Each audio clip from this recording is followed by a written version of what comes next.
નમસ્કાર દર્શક મિત્રો, TV30ના ડિજિટલ પ્લેટફોર્મમાં આપનું સ્વાગત છે। આપ જોઈ રહ્યા છો ટોપ ન્યૂઝ।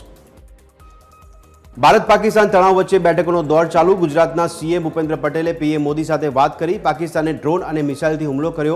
ભારતે પાકિસ્તાનને આપ્યો જડબાતોડ જવાબ।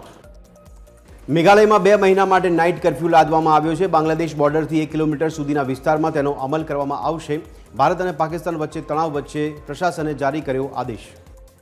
ભારત પાકિસ્તાન તણાવ વચ્ચે આરએસએસ પ્રમુખ મોહન ભાગવતનું મહત્વનું નિવેદન।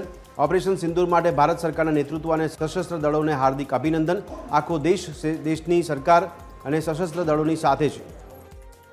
ઇસ્લામાબાદ, લાહોર, સિયાલકોટ અને બહાવલપુરમાં ડ્રોન અને મિસાઇલોનો વરસાદ થયો છે। ત્યારે નેવીએ કરાચી બંદરમાં મોરચો ખોલ્યો। 8થી 10 મિસાઇલો છોડી છે। 2 JF-17 અને F-16ને ઠાર કરવામાં આવ્યા। ભારતની S-400 પહેલાં પાકિસ્તાનની મુખ્ય મથક 9 એર ડિફેન્સ સિસ્ટમ નિષ્ફળ ગઈ। HQ-9 પાકિસ્તાનના હવાઈ સંરક્ષણનો એક મહત્વપૂર્ણ ભાગ છે। મુખ્ય મથક 9 એ રશિયાના S-300નું ચાઇનીઝ સંસ્કરણ છે। ભારત અને પાકિસ્તાન સતત તણાવ ચાલી રહ્યો છે। ત્યારે ચંદીગઢ અને અંબાલામાં હવાઈ હુમલાનું એલર્ટ। સરકારે દેશમાં અનાજ, દવાઓ અને પેટ્રોલિયમ ભંડારોની કરી સમીક્ષા। હવાઈ હુમલાનું એલર્ટ આપ્યું।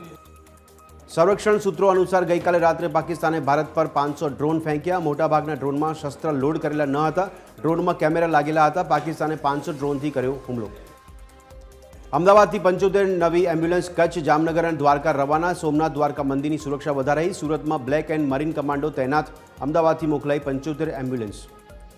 કચ્છના કોટેશ્વર મહાદેવ મંદિરમાં દર્શનાર્થીઓ માટે દર્શન બંધ। 1971ના યુદ્ધમાં નિશાના પર હતું કોટેશ્વર મંદિર। સરહદ પારની નાપાક હરકતથી વધારાઈ સુરક્ષા। કોટેશ્વર મંદિરની વધારવામાં આવી। આગામી 3 દિવસ માટે સૌરાષ્ટ્રમાં ભારે વરસાદની આગાહી। સૌરાષ્ટ્રના અનેક વિસ્તારોમાં ધોધમાર વરસાદ। તો આજે સૌરાષ્ટ્ર અને દક્ષિણ ગુજરાતમાં પણ વરસાદનું આપ્યું હતું ઓરેન્જ એલર્ટ।